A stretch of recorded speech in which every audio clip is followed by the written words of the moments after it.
এই যে বাংলাদেশে কিছু কিছু মহিলারা নির্বাচন করতেছে না, কণ্ঠশিল্পীরা, অভিনেতা অভিনেত্রীরা, দেখেন তারা সেখানে বিভিন্ন গান গেয়ে গেয়ে ভোটারদেরকে মাথায় ফেলতেছে। কথা বলেন না কেন? কারণ তারা যেহেতু এই পেশার লোক, তাদের কাছে দাবি করতেছে, ডলি শান্তনী তাকে বলতেছে আপনি একটা গান না করলে আপনাকে ভোট দেব না। উনি শুরু করে দিছে। কথা কন না কেন? আমাদের মমতাজ ম্যাডাম উনিও এরকমই। তো কাজেই তাদের গানের মাধ্যমে, তাদের সঙ্গীত এবং কণ্ঠস্বরের মাধ্যমে জনগণ মাতিয়ে যায়, মারহাবা দেয়, ভোট দেয়, টাকা দেয়। কথা কন না কেন? তাকে 2-4-10,000 টাকা, লক্ষ লক্ষ টাকা ওই সমস্ত অভিনেত্রী অভিনেতাদের পায়ের নিচে লোকেরা ফেলে দেয়। ইউরসিলুর রিয়াহ বুশরাম বাইনা ইয়াদাই রাহমাতিহি হু হু হু হু বাতাস শোনাই জাল্লা জালালুহু কুল মখলুকে তসবিহ পড়ে আল্লাহু আল্লাহু আল্লাহু আল্লাহু কলবে রাখে সর্বদা যে নামের ধ্যান সকল কাজে, তার হৃদয়ের অরশিতে সেই নূর ইলাহি দেখে আল্লাহু এই নামের কালাম কণ্ঠে মধু মেখে কুহু কুহু ওই পাপিয়া উঠেছে সদা ডেকে আল্লাহু এই নামের কালাম। ইতিহাস খুঁজলে আমরা পাই হযরতে দাউদ আলাইহিস সালামের যুগে এক মহিলা বাজার থেকে 3 কেজি আটা কিনে নিয়ে বাসায় ফিরতেছিলেন একটা পাত্রের ভেতরে। কার ভেতর? বাতাস হু হু করে বহিতেছে। বিষয়টা হলো উনি আবার পাত্রে কোনো ঢাকনা দেন নাই, কাভার দেন নাই। বাতাস যদি হয় মানুষও উড়ে যায়। কথা কন। নন্দীগ্রাম উপজেলা একটা আফসোগারি নামে গ্রাম আছে, সেই গ্রামে তালের গাছের ভিতরে বাতাসের কারণে একটা বাং ঢুকে গিয়েছিল। বাং চেনেন আপনারা? এটা তালের গাছের ভিতর দিয়ে এদিক দিয়ে ঢুকে ওদিক দিয়ে বের হয়ে গেছে। আল্লাহু আকবার জোরে কন। আর ওনার মাথায় আছে কি? সবাই বলেন। কিন্তু ঢাকনা নাই। আটা কি থাকবে? আটা উড়ে চলে গেছে। যেই না আটা উঠে গেছে, এই মহিলা ডিসহার্টেড, আত্মহারা হয়ে জমিনে পড়ে আর ওঠে, গড়াগড়ি দেয়। এক লোকের সাথে দেখা, বুড়ি কি হয়েছে? বলে বাতাস আমার আটা ছিনতাই করছে। তো এখন কি করবা তুমি? বলে এ জামানার পয়গম্বর নবিউল্লাহ রাসূলুল্লাহ খলিফাতুল্লাহ দাউদ পয়গম্বরের কাছে আমি মামলা দিব বাতাসের বিরুদ্ধে। আপনারা বলেন মামলাটা কি সহজ না কঠিন? জোরে বলতে হবে। এই কথা বলা অনুসারে এই মহিলা এখান থেকে দ্রুত গতিতে 1 পা 2 পা করে চলে গেল দাউদ আলাইহিস সালামের দরবারে। যে বলতেছেন, ইয়া নবী আল্লাহ, ইয়া খলিফাতুল্লাহ, ইয়া রাসূলুল্লাহ দাউদ আলাইহিস সালাম, বাতাস আমার আটা ছিনতাই করেছে, আমি বাতাসের বিচার চাই। মামলা দিলাম বাতাসের বিরুদ্ধে। আপনি বাতাসকে ধরে বিচার করবেন এবং বাতাসের কাছ থেকে আমার আটা উদ্ধার করে দিবেন। আপনারা জবাব দেন, এই বিচারটা কি সহজ না কঠিন? দাউদ আলাইহিস সালাম এই কথা না শুনেন বসা থেকে তিনি দাঁড়িয়ে গেছেন এবং বলতেছেন, বুড়ি তোমার কি মাথা ঠিক আছে? বাতাসের কন্ট্রোলিং পাওয়ার যার হাতে, আওয়াজ দিয়ে বলুন তিনি কে? দাউদ আলাইহিস সালাম বললেন, বুড়ি বাতাসের কন্ট্রোলিং পাওয়ার আল্লাহর হাতে, আর তুমি আমাকে বাতাসের বিচার দিচ্ছ, আমি এটা কেমনে করব? বুড়ি বসো, তোমার কত কেজি আটা গেছে? কয় 3 কেজি। এর পরিবর্তে যদি আমি তোমাকে 1 বস্তা দেই, তুমি খুশি না বেজার? আমরা হলে কি হতাম? 3 কেজির পরিবর্তে 1 বস্তা, এটা কি সস্তা? কথা কর। বুড়িও ঠিক ওই রকম বলে, বাবা আমার তো আসলে বাতাসের বিচার উদ্দেশ্য না, আমার উদ্দেশ্য হলো আটা পাওয়া। আটা গেছে, আটা পাইছি, এখন আমার আর ওই বাদ বিচার আচারের দরকার নেই, আমি স্বেচ্ছায় মামলা উইথড্র করে নিয়ে আমি চলে গেলাম। বুড়ির যা শারীরিক যোগ্যতা, তার থেকে আটার পরিমাণ বেশি না কম? একেবারে হেলে গেছে, বুড়ি দুলে পড়ছে। রাস্তার ভিতরে হযরতে দাউদ আলাইহিস সালামের ছেলে ভাবি পয়গম্বর সুলাইমানের সাথে দেখা হয়ে গেছে। সুলাইমান আমার এমন ব্যক্তি, উনি কখনো উল্টা পাল্টা সহ্য করেন না। মারহাবা কর। উনি সোজা পথে হাঁটেন, ওনার ডাইরেক্ট লাইন। যখনই উল্টা পাল্টা দেখবেন সঙ্গে সঙ্গে জিজ্ঞাসাবাদ করবেন। এরকম প্রতিবাদী মানুষ হওয়ার দরকার আছে না নাই? হযরত ওমর এরকম একজন প্রতিবাদী মানুষ ছিলেন। জোরে করে আল্লাহু আকবার। হযরত ওমর রাদিয়াল্লাহু তাআলা একদিন দেখতেছেন এক যুবক রাস্তা দিয়ে আসতেছে, আর এরকম হেলতেছে দুলতেছে, অন্যরকম একটা অবস্থা। হযরত ওমর চিন্তা করলেন, নিঃসন্দেহে লোকের কিছু একটা হয়েছে, দেখি আমি সামনে যাই। যেই না তার কাছাকাছি হয়েছেন, যুবক হযরত ওমরের সামনে মোলাকাত না দিয়া আস্তে করে ডান পাশে রাস্তার মোড় নিয়ে গিয়া এক জায়গায় প্রসাবের ভান করে বসে গেল। কিসের ভান? প্রসাব করার ভান করে বসে গেছে। হযরতে ওমর রাদিয়াল্লাহু তাআলা আনহু চিন্তা করছেন, নিঃসন্দেহে এটা অ্যাবনর্মাল, অস্বাভাবিক ব্যাপার। আমি এই যুবকের ভেতরের কথাটা উদ্ধার করেই তারপরে এখান থেকে বের হব। একটু জোরে বলেন না মারহাবা। এরকম শাসক হলে এই সমাজের যুবকরা কি ভালো হবে না খারাপ হবে? খুবই ভালো হবে। জোরে কোন সুবহানাল্লাহ। আমার ভাইরা, হযরত ওমর রাদিয়াল্লাহু তাআলা আনহু দাঁড়ায় আছেন, আর যুবক প্রসাব করতেছেন। আধা ঘন্টা প্রসাব করার পরে বগলের নিচ দিয়ে তাকায় দেখে ওমর তার দিকে চেয়ে আছে, এখনো যায় নাই। নাসর বান্দা। আল্লাহু আকবার। জোরে কোন। এই মুহূর্তে যুবকের চিন্তা করব কি? যুবকের ইতিহাস লিখছে, যুবকের হাতের ভিতরে যেই বোতলটা ছিল, একটা রুমাল দিয়ে সুন্দর করে ঢেকে নিয়েছিল। এই রুমালটা ছিল হলো, এই বোতলটা ছিল হলো মদের বোতল। যখন কিসের বোতল? আপনারা জবাব দেন। হযরত ওমরের রাজ্যে মদ কি সিদ্ধ ছিল না নিষিদ্ধ ছিল? হালাল ছিল না হারাম ছিল? জায়েজ ছিল না নাজায়েজ ছিল? কোথায় পাইলাম? কোরআনে কারীম সূরা আল মায়েদা 90 নম্বর আয়াত।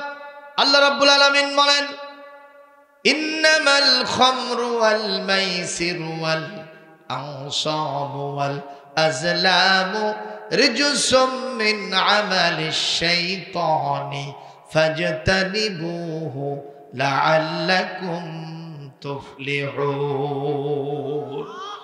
আল্লাহ রাব্বুল আলামিন বলেন, মদ, জুয়া, এরপরে পূজা এবং লটারি, এগুলি হলো শয়তানের অপবিত্র কাজ।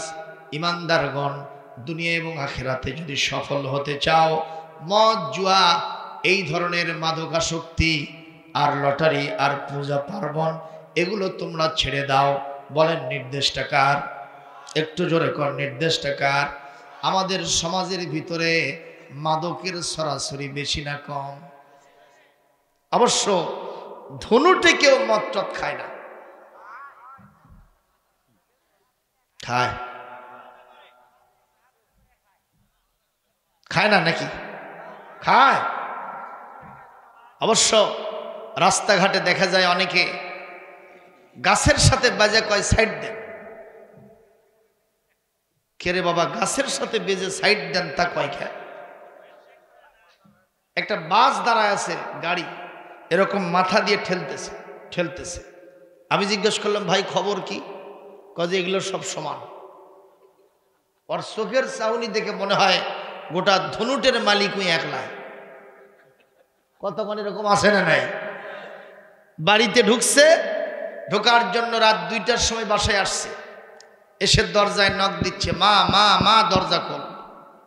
অথচ মা মরছে 14 বছর আগে। ওই ডাকে কাক। কিছুক্ষণ পর আর বউ আসে, কয় ভালো মানুষ টের পাও না, আমি তোমার বউ না? কয় খালা চুপ থাক। তাহলে ওই কি খাইছে ভাই? ওই ডাল খাইছে। কথা কন না কেন? এটা কি আমাদের দেশে একটা দুইটা কেস? সমাজের সর্বস্তরে আজকে এটা পৌঁছে গেছে। কথা কন ঠিক না ঠিক? আমার মনে হয় ওমরের মতো শাসক হতে হবে, কঠোর হস্তে এগুলি দমন করতে হবে। ঠিক না ঠিক? কয়লা দিয়ে কি কখনো ময়লা ধোয়া যায়? ময়লা ধুতে হলে ডিটারজেন্ট পাউডার লাগবে, সাবান সোটা লাগবে, নিজেকে পরিষ্কার হতে হবে। কথা কন ঠিক না ঠিক? আমি যদি লিডার হই, আমি নিজেই যদি ওই সমস্ত কাজের সাথে ইনভলভ থাকি, তাহলে আমার কথা কি মানুষ শুনবে? কথা কন না কেন? শুনবে না। আমার ভাইরা মন খারাপ করতেছেন? হযরত ওমর দাঁড়িয়ে আছেন, আর যুবক কি করতেছে? আধা ঘন্টা পার হয়ে এখন 1.5 ঘন্টা থেকে 1 ঘন্টা হবে। যুবক আবার বগলের নিচ দিয়ে তাকায়, দেখে ওমর তার দিকেই তাকায় আছে। এই যুবকের কি সাহস আছে হযরত ওমরের সামনে যাবে? কারণ হাতের ভেতরে কিসের বোতল। এই অবস্থায় যুবক ঘরমুক্ত হয়ে গেছে চিন্তার কারণে। যুবকের নাভিশ্বাস ছুটে গেছে। এক পর্যায়ে যুবক ওখান থেকে ডাইরেক্টলি মহান আল্লাহর সাথে নেটওয়ার্ক স্থাপন করেছে। জোরে কোন কার সাথে? আরো জোরে কোন কার সাথে? আবার আল্লাহ পাকের কোরআনের একটা আয়াত যুবকের চোখের সামনে আসলো, ইল্লা মান তাবা ওয়া আমানা ওয়া আমিলা আমালান সালিহান ফাউলাইকা ইউবাদদিলুল্লাহু সাইয়্যাতিহিম হাসানাত ওয়া কানাল্লাহু গফুরুর রহিমা। কোরআন কারীম সূরা আল ফুরকান ৭০ নম্বর আয়াত। আল্লাহ পাক বলেন, যে ব্যক্তি তওবা করবে এবং খাঁটি ঈমানের অধিকারী হবে আর ঈমানের সাথে ভালো ভালো কাজগুলিকে জড়িয়ে নেবে, তার জীবনের ভালো কাজগুলি, তার জীবনের খারাপ কাজগুলি শুধু মাফি হবে না, গুনাহগুলো শুধু মুছেই যাবে না, জীবনের যত খারাপ কাজ আছে আমি সবগুলি ভালো কাজ দিয়ে বদলায় দিব। ঘোষণাকার, আরো জোরে করেন ঘোষণাকার। এই যুবকের চোখের সামনে আসলো, লা তাকনাতু মির রাহমাতিল্লাহ ইন্নাল্লাহা ইয়াগফিরুয যুনুবা জামিআ ইন্নাহু হুয়াল গফুরুর রহিম। আল্লাহ রাব্বুল আলামিন বলেন, হে পৃথিবীর আমার ঈমানদারেরা, তোমরা কখনো জীবন সম্পর্কে নিরাশ হয়ো না, মায়ুস হয়ে যেও না, আশাহত হয়ো না। আমি আল্লাহ পাক ঘোষণা করছি, তোমার গুনার পরিমাণ যদি দুনিয়ার সমান হয়, আমি আল্লাহ পাক ঘোষণা করছি আমার রহমতের পরিমাণ আকাশ পর্যন্ত বাড়ে গেছে। সুবহানাল্লাহ। তোমার গুনার পরিমাণ যদি পাহাড়ের সমান হয়, আমার রহমতের পরিমাণ সাগরের সমান। তোমার গুনার পরিমাণ যদি আকাশের সমান হয়, আমি আল্লাহ পাক ঘোষণা করলাম আমার রহমত আর দয়ার পরিমাণ আমার আরশে আজিম পর্যন্ত ছেড়ে গেছে। বান্দারে, তুমি আছো যেখানে, আমি আল্লাহ আছি সেখানে। একটু জোরে করে আল্লাহু আকবার। কোরআনে কারীম সূরাতুজ জুমারের 53 নম্বর আয়াতটা আমি আপনাদের সামনে এখনই বললাম। তাহলে বলেন তো, আমাদের জীবনের যত গুনাহ হোক, যিনি মাফ করবেন তওবা করার পরে, তিনি কে? একটু জোরে কোন, তিনি কে? ও মুসলমান যুবকের চোখের সামনে আরেকটি আয়াত চলে আসলো। সে আয়াতটা হলো কোরআনে কারীম সূরাতুত তাহরিমের 8 নম্বর আয়াতটা তার সামনে আসছে। ইয়া আইয়ুহাল্লাযীনা আমানু তুবু ইলাল্লাহি তাওবাতান নাসুহা। আল্লাহ পাক বলেন, হে ইমানদারগণ, আল্লাহর কাছে ফিরে আসার মতো ফিরে এসো। তার মানে তওবা করার মতো তওবা করো। যখন তুমি তওবা করবা, আমি আল্লাহ তোমাকে আমার রহমতের কোলে টেনে নিব, জীবনের সব গুনাহ খাতা মাফ করে দিব, আর নবীর সাথে কাল কিয়ামতে তোমাকে আমি জান্নাতে দিয়ে দিব। এজন্য আমরা তওবা করব কার কাছে? একটু জোরে কোন, কার কাছে? আমাদের মনের একটা চিন্তা থাকে, যখন মারা যাব মসজিদের ইমাম সাহেবকে ডেকে নিয়ে এসে তওবা করব।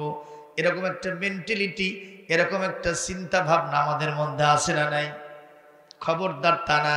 বরং প্রত্যেকটা সময়, বিশেষ করে যারা যুবক মানুষ আছো, আজ শাবু বিলা তাওবাতিন কাসকাল বাইতে বিলা সাকফিন। এই যুবকেরা যদি তওবা ছাড়া থাকে, তার দৃষ্টান্ত হয় এমন একটা ঘরের ভিতরে থাকা, যেই ঘরের কোনো ছাদ নাই। বলেন তো, রোদ বৃষ্টিতে এই ঘরবাসী আঘাত পাবে কি পাবে না? কষ্ট পাবে কি পাবে না? এজন্য যুবকদেরকে বেশি বেশি তওবা করতে হবে কার কাছে? জোরে কর। যুবকদের পাপের পরিমাণ কি বেশি না কম? এই যে 31st নাইট, যেটা 31শে জানুয়ারি রাত 12টা 1 মিনিটে হয়ে গেল, আমাদের দেশের যুবকেরা, অধিকাংশ যুবকেরা গুনাহ করছে না নেকি করছে? যুবতীরা, আহা, সেই দিন রাত্রিতে আমি রাত 12:30টার দিকে আমার মাহফিল ছেড়ে বগুড়া শহরের ভিতরে ঢুকলাম। ঢুকে দেখি এক একটা মোটর সাইকেলের পিছনে 2 জন 3 জন করে তরুণী যুবতী মেয়েরা, তাও সফা লিপস্টিক মার্কা, পেট বার করা, কথা আছে না নাই? আরে কোথায় তারা গিয়েছিল? শুনতে পেলাম মমইনে গিয়েছিল। মহাস্থান মমইন আছে জানেন? ঠ্যাঙ্গামারা কথা কয়। এই মমইন মহাস্থানের আমাদের বগুড়া সদরের এই জায়গাতে হওয়ার পরে বগুড়ার নাম ধাম বাড়ছে, আমার মনে হয় পাপের পরিমাণও বাড়ছে। আপনারা ঠিক না করলেও ঠিক, হ্যাঁ, ঠিক করলেও ঠিক, না করলেও কথা কর না কেন? হাই সোসাইটির ছেলে মেয়েরা ওই দিন রাত্রিতে, আমার ড্রাইভার নিজে বলতেছে, আমি এখানে বসে থেকে হুজুর 4টে গাড়ি ভাড়া দিলাম। কেন?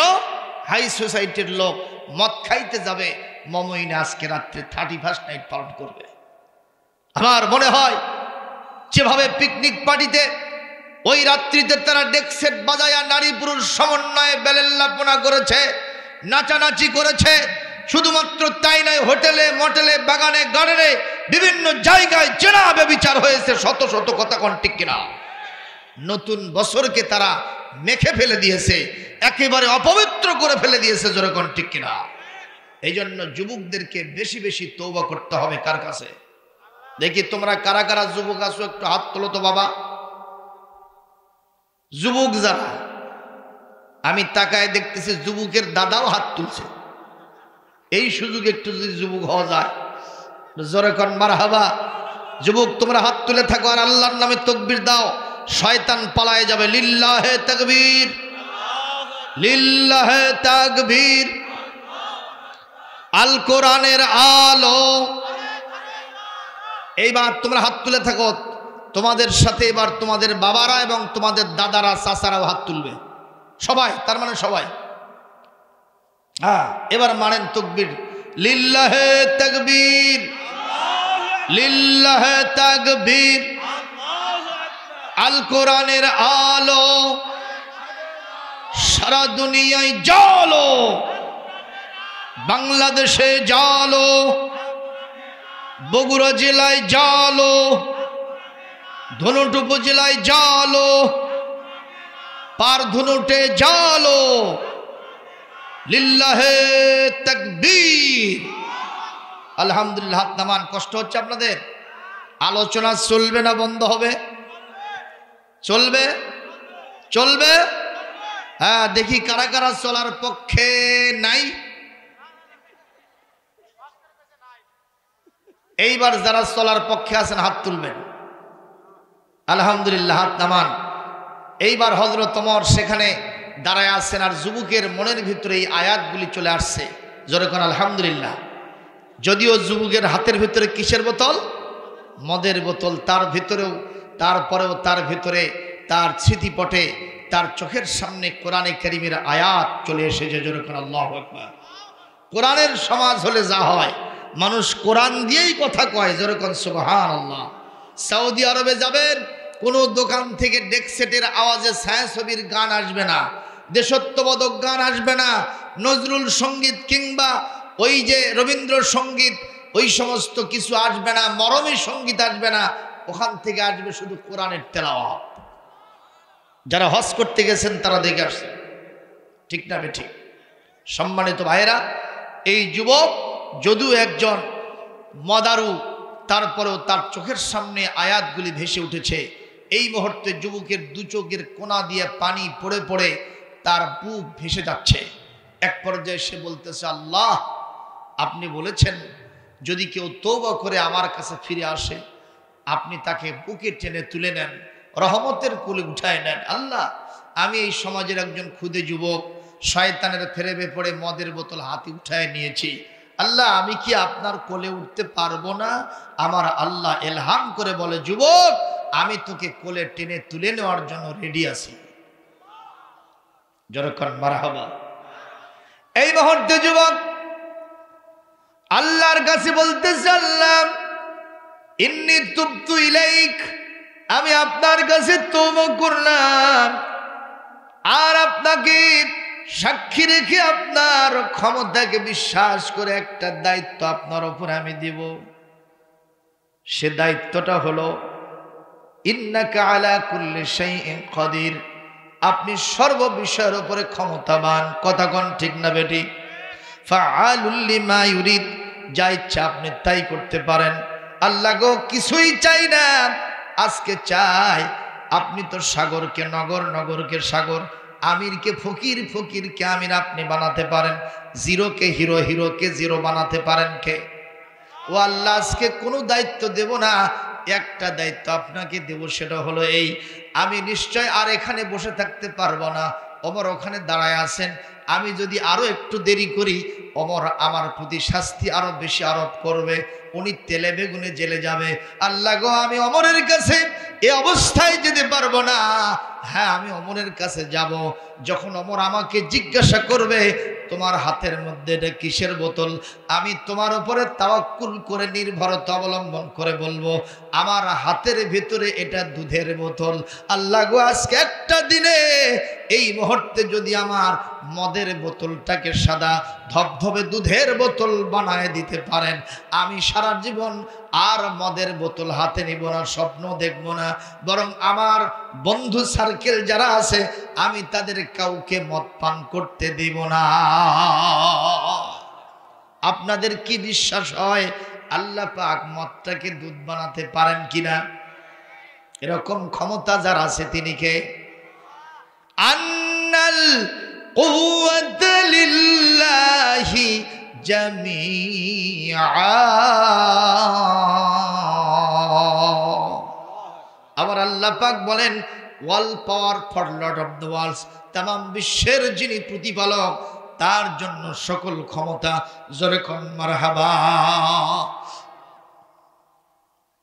গোটা দুনিয়ার ক্ষমতা কার? বাংলাদেশের ক্ষমতা কার?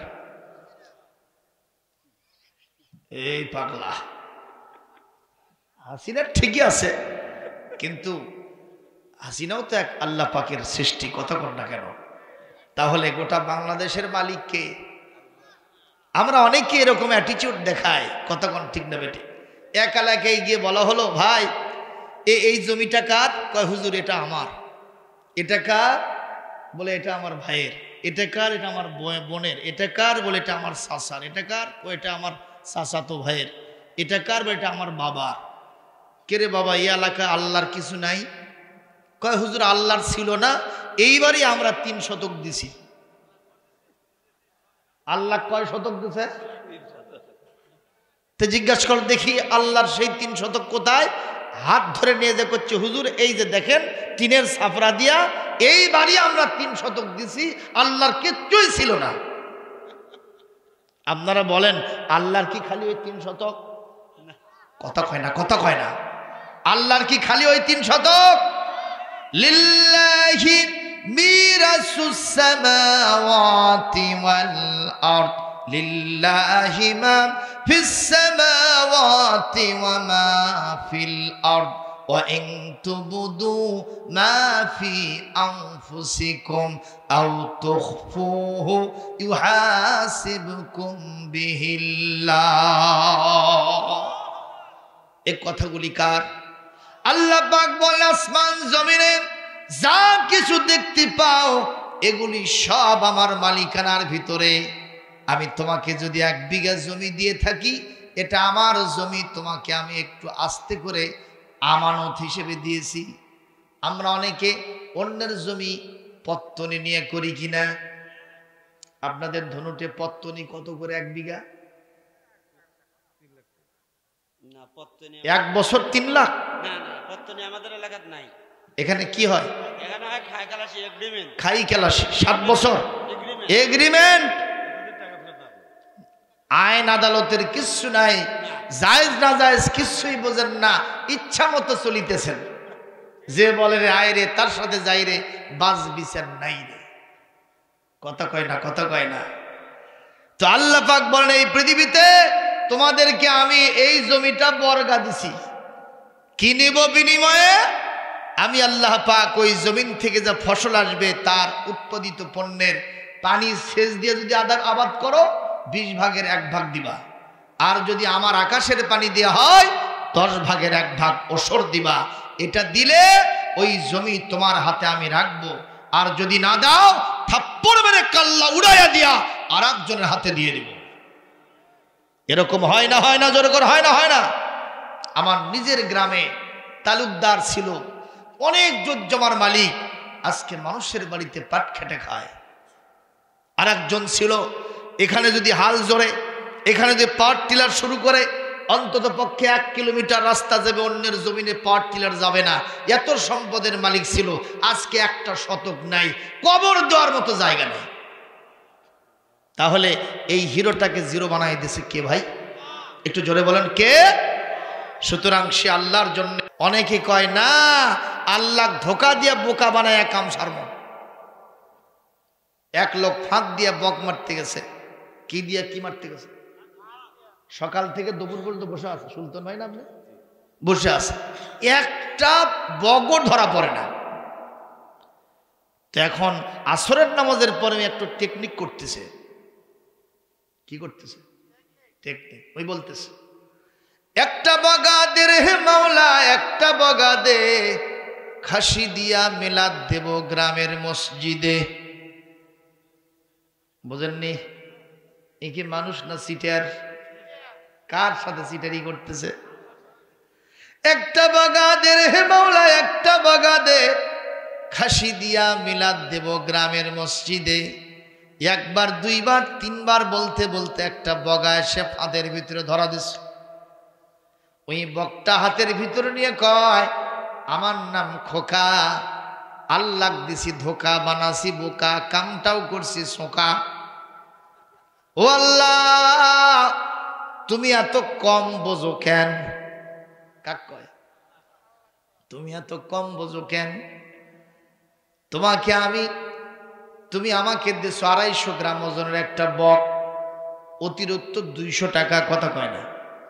এর বেশি তো হবে না। আর এইটা পাওয়ার পরে আমি মসজিদে অন্তত 10,000 টাকা দিয়ে একটা খাসি দিয়ে মিলাদ কোন আক্কেলে দেব? তোমাকে ধোকা দিয়া বোকা বানাইয়া বকটা কামাই করছি। এইভাবে হাসি তামাশা করে, আর বাড়িতে গিয়া ওই বকটা নিয়ে খেল তামাশা করতে থাকে।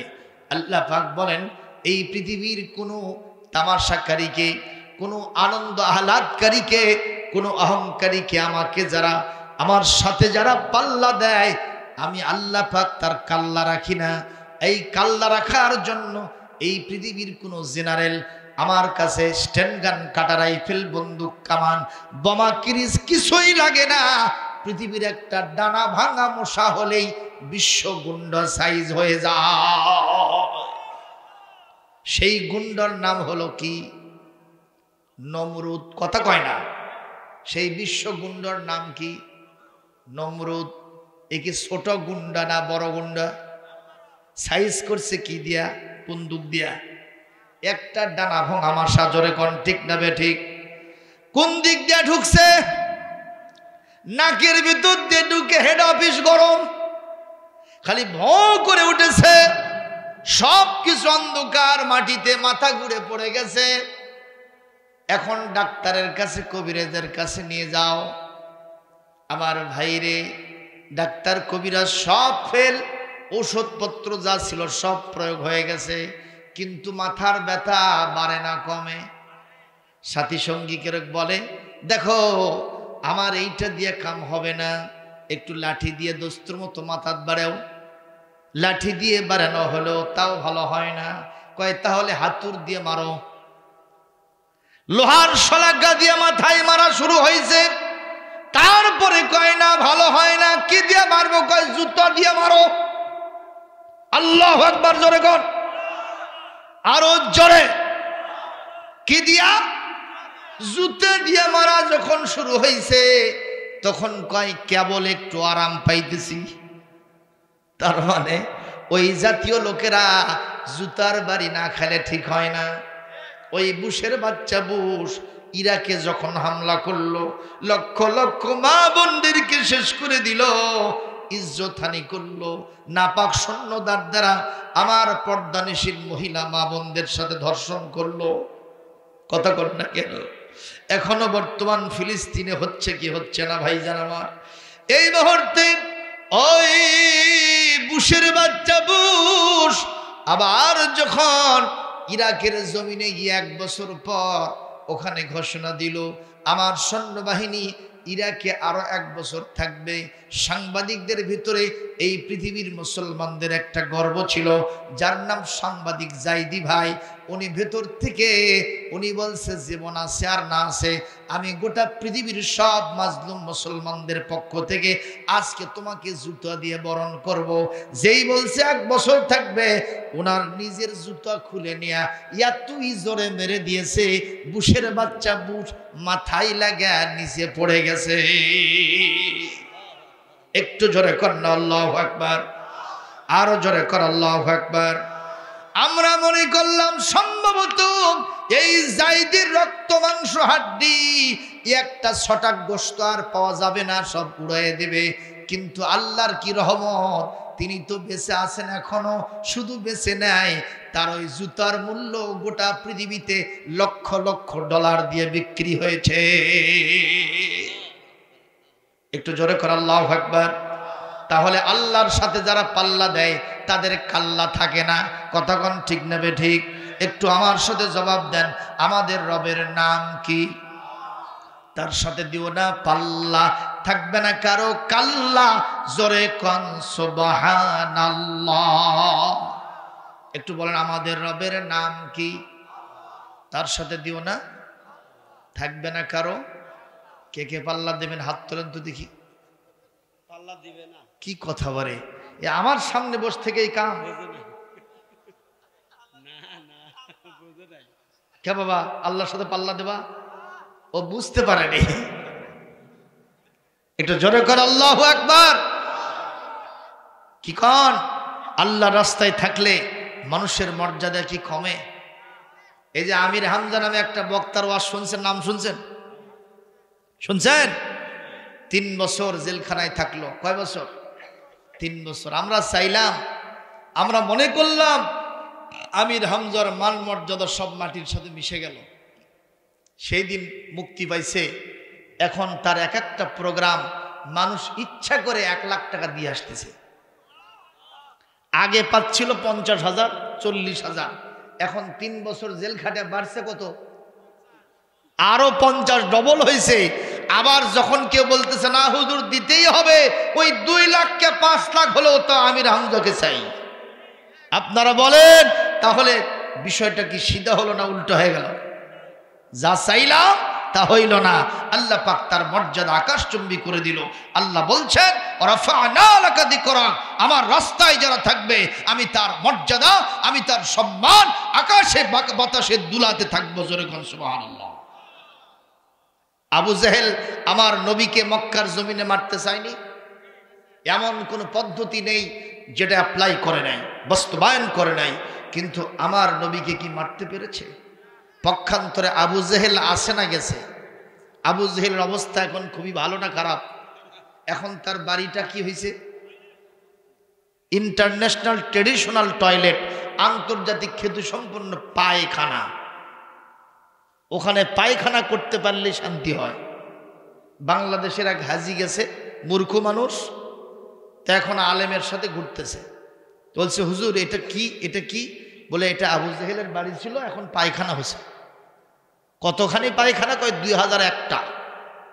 তো হুজুর এখানে পায়খানা করলে কি হবে?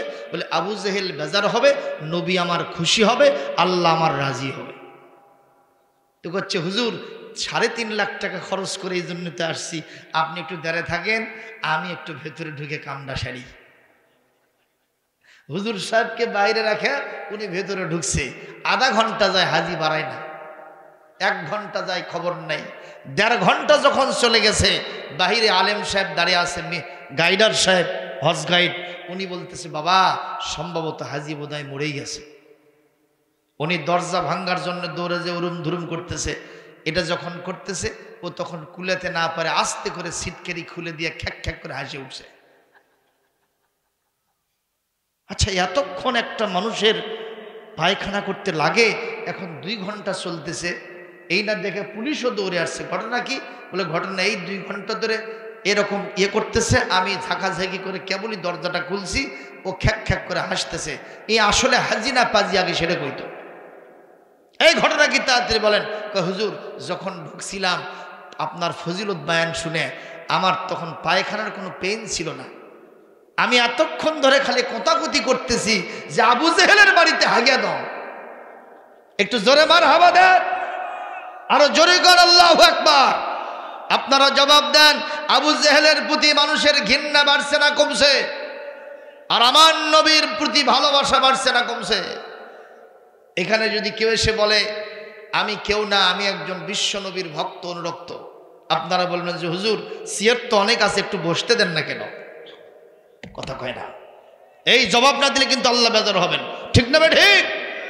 পক্ষান্তরে কেউ যদি এসে বলে আমাকে একটু মাইকটা দেন, দিলাম, সে বলতেছে আমার পরিচয় আমি আবু জেহেলের খালাতো ভাইয়ের, ফুফাতো ভাইয়ের, নানার, শালার, বোনতার, ভাগ্নের, মামুর খালা, যদি এই কথা বলে আপনাদের জুতো স্যান্ডেল ওখানে থাকবে না এখানে আসবে? যে একটা পাশি যখন একটা হাঁকাই বাবা, কথা কন না কেন? সুতরাং আমরা আবু জেহেলের চরিত্রে চরিত্রবান হব না, আমরা বিশ্বনবীর চরিত্রে চরিত্রবান হব। আমরা ইয়াজিদের চরিত্রে চরিত্রবান হব না, আমরা ইমাম হোসাইনের জজবা আমাদের ভিতরে লালন করব। তাতে যদি আমাদের সব সর্বস্ব বিদায় হতে হয় তাও রাজি আছি, বিশ্বনবীর রাস্তা ছাড়বো না, ছাড়বো না, ছাড়বো না। জোরে কোন ঠিক কিনা? আল্লাহ তৌফিক দান করুন, জোরে বলে আমি।